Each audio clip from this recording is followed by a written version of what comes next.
Keep it. Mountain music.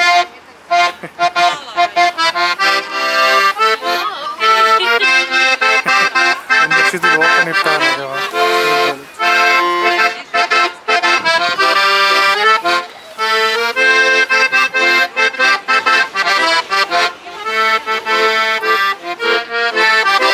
تحيا مصر في جورجيا.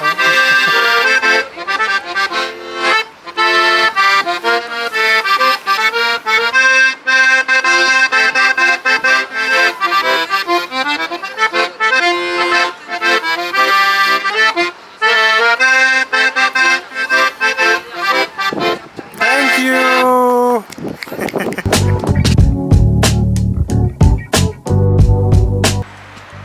المنظر من ورايا جامد جدا، جامد.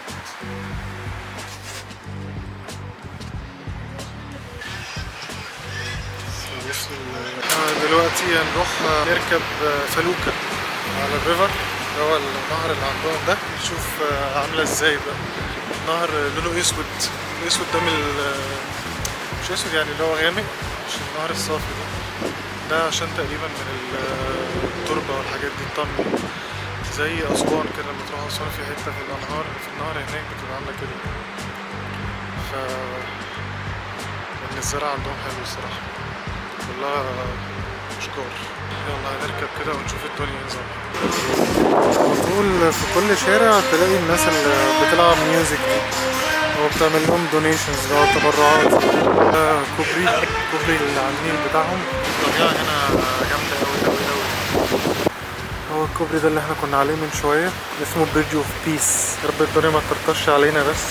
اي حد هيجي في الفترة دي مش هتحس ان انت بعيد، لان هي الفترة دي كلها اصلا عرب مصريين، هتلاقينا كتير يعني، فعادي هتحس ان انت في بلدك التاني جورجيا. الناس هنا مشتنكة عادي زينا تقريبا، تقعد تلت وتعجن معاهم. بس هي مشكلة هنا في اللانجوج بارير او اللغة. هما بيتكلموا انجليزي بس مش قوي، بس هما لزاز سهلين، شعب غلبان بسيط، مش اللي هما اغنياء يعني، مش هيتنكوا، مش ممكن يقعدوا ساعات يبصولك من تحت لفوق كده، تحس ان هما فضوليين بطريقة غريبة الصراحة. ده اللي انا شفته لغاية دلوقتي، معرفش اشوف حاجات تانية ولا لأ.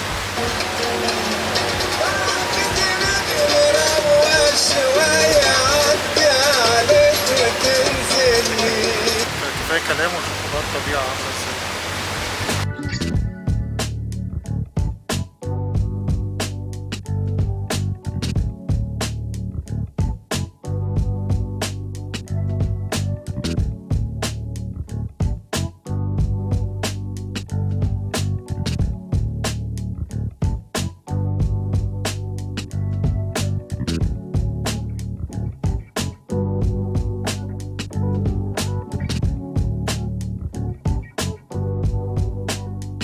ده اسمه بقى ايه، برج اللفلفة، برج كوبري. المفروض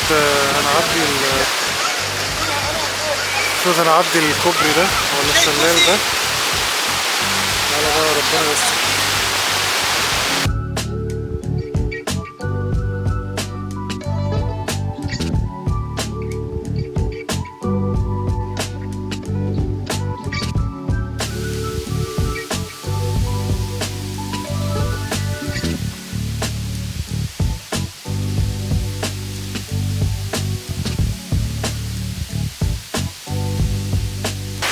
الناس يا جماعة هنا بصوا بيعدوا مغامرة في حد ذاتها، جامدة اوي. قدامك اسمه ايه ده؟ النهر جاري وماشي. الجورجيين هنا يحبوا اوي يبيعوا الفاكهة والحاجات دي زي ما انتم شايفين كده. الكوبري ده حاسه هيقع من كتر الإقفال اللي عليه. ده اسمه سلفر، ريحته عاملة كده زي ريحة البيض الفاسد، بس المفروض بيقولوا دي مية نظيفة يعني مفيدة للجسم. لوحات الرسم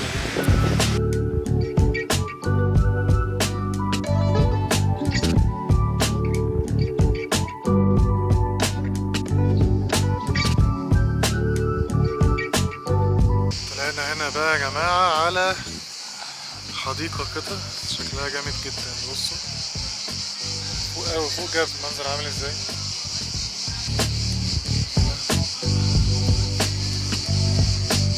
منظر فظيع الصراحة.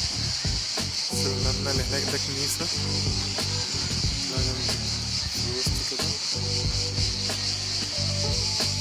يلا نكمل بقى الدنيا، بقية الحديقة دي ونشوف فيها ايه عليها.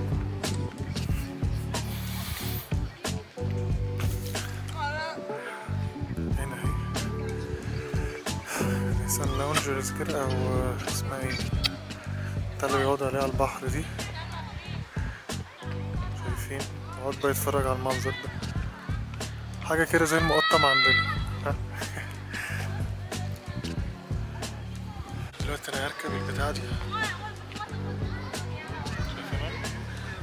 هشوف بقى اجربها كده ونشوف هيبقى شكلها ايه. يا رب تطلع حلو. هصور لكم من فوق بقى المنظر. هي دي رخيصة الصراحة، ب10 لاري. 10 لاري دي يعني 140 جنيه مثلا. نشوف، أول مرة أركب حاجة زي كده الصراحة، هجربها بقى وأقول لكم.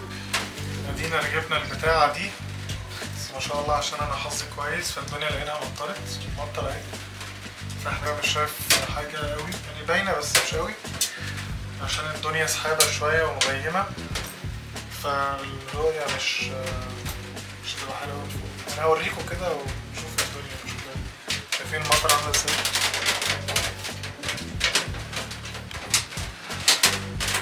يعني مش عارف. يلا المهم ادينا جربنا الاكسبيرينس يعني ايا كان بقى. يا رب تكونوا كده شايفين. أنا كان نفسي اركب العجلة دي من زمان، ركبتها الحمد لله.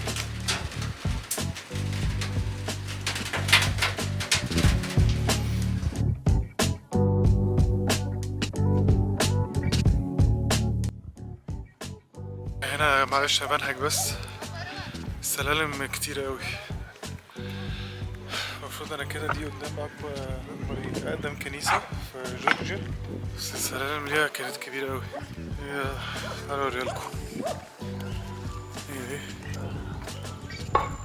ندخل بقى نشوف ايه الكلام جوه، نشوف شكلها عامل ايه. الشعب الجورجي عموما يعتبر شعب متدين جدا. شوفوا عاملين ازاي من جوه. حاولت اخش انا جوه، قالوا لي لازم تلبس شنطة الشرطة، فالبس البتاعة دي.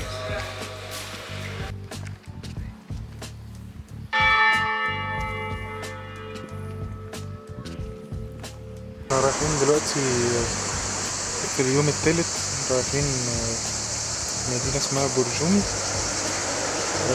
نلفها كده ونشوف الكلام فيها ايه عامل ازاي. بلد بسيطة مفيهاش يعني، مش زي ما تحسبوهاش بقى ان هي تبقى زي مثلا ايطاليا اوروبا. بلد بسيطة، الطبيعة فيها احسن حاجة. حاولت والله اجرب الاكل، بس الاكل يعني مفيش حاجة كيفتني. انا قاعد عشان انا يمكن قاعد في الامارات الفترة اللي فاتت دي، فبقارن بالاكل هناك، مش عارف والله. حتى لو في مصر يعني حاسس ان مصر برضو الاكل فيها احلى من هنا بكتير يعني. مش عارف، ده رأيي يعني، حاسس كده ان الاكل هنا مش ولا بد. الطبيعة هنا الصراحة احسن حاجة يعني، لو هتيجي هنا هتلاقي الطبيعة جامدة اوي. جورجيا تبقى موجودة في الاتحاد الاوروبي، ممكن تدخل الشنجن، تبقى كمان 5 سنين مثلا. ممكن لو انت هتسافرها تبقى بسبب كده يعني. بس ادينا رايحين في الطريق اهو، المنظر حلو الصراحة، حاجة جامدة.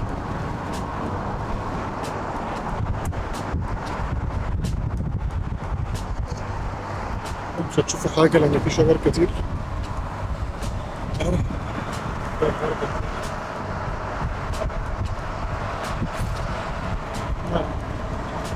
هوصل كده نشوف الكلام بقى، اوريكم الأماكن عاملة ازاي وكده.